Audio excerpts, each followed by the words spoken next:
to Caleb's Trains. On today's video, we're going to do a more in-depth review of our two newest additions to our collection.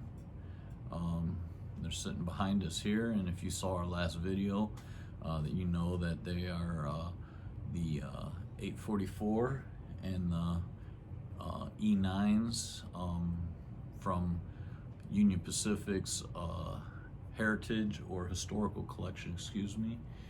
And we added them to our collection for Christmas, and we want to go over why we wanted these particular models of those actual locomotives over other models that are out there of the same basic locomotive. So we're going to go over what makes them interesting to us and why we wanted these particular ones. So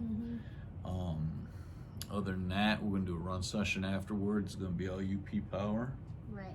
And yeah, anything you'd like to share? Yes. Smash the like button and the subscribe button. Why don't you smash the notification bell so you don't miss any of our awesome videos? Ding, ding, do it.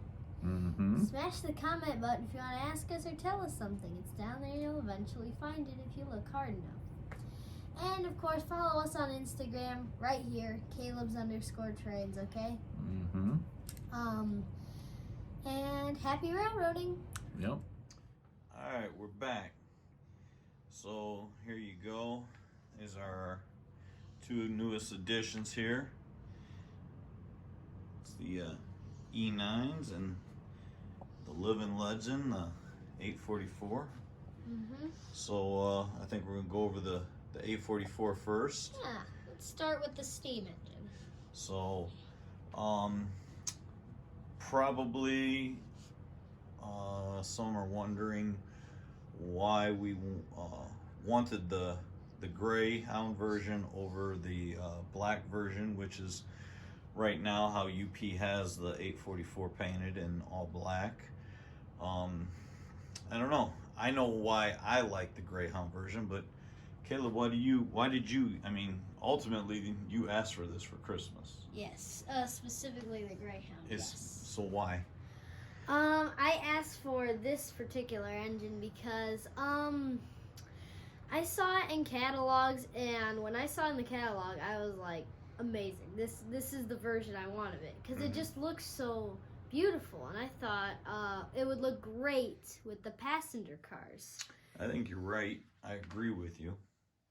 So that's why you picked it. Any other reason? Because this is the actual, the first version of the 844 Legacy engine that Lionel did. They've also done a second run of the 844 Legacy. Well, the FEFs, the 800 series, they got more than just the 844 road number.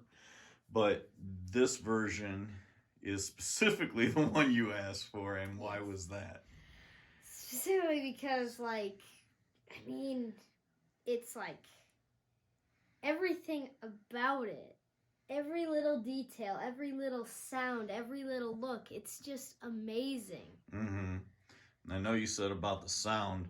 I think we both agree that the whistle on this version is just out of this world. It's amazing. Now the second release that they did, they used the sound card for the Big Boy's whistle on there, the Vision. Which annoyed me. Well, because it sounds like the Big Boy. You can't tell, is it the 844 or 985 Big Boy? I don't know. Right, they started putting that in. I mean, I guess technically it's what Union Pacific would use in all their steam engines. So technically they're all going to sound very similar, but anyone that's heard the Big Boy or the 844 and the 3985, they all have little differences in their sounds. They don't all sound identical. And because we do have a Vision Line Big Boy, I think we really wanted that the more unique sound that the first generation 800 series legacy 844s had. So this has got what we consider, and this is only our opinion, but what we consider the better sounding whistle on the 800s that Lionel did. Yeah. Also, little subtle there. I mean, you're really splitting hairs when you're talking about the differences between the first run and then the later run that they did. But one of the big noticeable things is on the steam cylinders. They're chrome plated on this one. Oh yeah, I love that feature. It just looks. It does, amazing. And if you ever have seen the 844 or videos of the real one, it really does have. They are chrome plated also, and in the second run they are a like painted silver, which is, I mean, you're splitting hairs here, but it's just like the little details like that just really, I think, bring it to life. Yeah, make this so much more realistic. They both are excellent models. I would be happy with the other one as well. It just so happens that this is the one that Caleb wanted and was the one he got. So, other than that, there's been reviews on these in the past. I mean, to really go into crazy detail of like all the things. There are other videos for that, but just kind of want to give it like a close-up of the actual detailing of it. I mean, there's so much like separately applied details on this, as you can see, like with all these piping along the firebox and the boiler. And I think for me, one of the biggest things about the Greyhound scheme over the black is that you can see all these details, all these intricate details that kind of just get lost in the black boiler of the traditional black version. But yeah, this is such a well done model. This has got to be one of Lionel's better ones. Everyone give a round of applause for Lionel. Yeah. We got the red lens and the emergency light there. And just all the really nice details, the number boards and that. I mean, it's an amazing model. Now, one thing the second generation or second run of these has that our version does not is the whistle steam. You do not get the whistle steam with this one. Where the second run they did add that. But just like with the big boy, with the whistle being right up here by the smokestack, it kind of gets lost. It's a really cool feature, but it gets lost when it's running. It kind of flows in with the exhaust of the smokestack. So it's not that big a deal, really, I think. To me, again, I would be happy with either version. So this is the one we have though, and we are really happy with it. So yes. But yeah, so kind of wanted to go over that, in more detail and kind of explain why this is the one that Caleb had asked for Christmas instead of like the newer version. Again, still legacy, full legacy controls and rail sounds and all that. So it's an amazing model, and I think we're very happy to have this one on our in our collection, right? This is definitely one of the best locomotives that we have on our layout. I 100% agree. And it's Union Pacific. Yep. My favorite railroad. Yep. So that is the 844, and now we're going to move on to the E9s. And here's the other set of locomotives. that we got for Christmas. And these are the K-Line version of the historical collection that UP has of the E9s, the 949. I know that's the wrong number for the B unit. It's 963 in the collection. And then 951. I believe K-Line called these E8s on the packaging, but obviously by the numbers, the cab numbers, they're the E9s from the that Union Pacific still operates. The B unit being marked 950. I think we're gonna try our hand at relettering that one to 963, so it's 100% accurate. But other than that, these are beautiful models of these locomotives. Yeah. I know there's one other little slight difference from the actual models, or the actual locomotives, is these have Mars lights on them, and the Union Pacific, the real ones, the 959 and the 949 951 and 949 do not have Mars lights. But I like the way the Mars lights look, so that's kind of one of the reasons I like these. And these are the earlier versions, I think from like 2000 or early 2000s that K-Line did. And one of the features that they have that the later E8s and E9s and that did not have are the operating fans, cooling fans on the top here.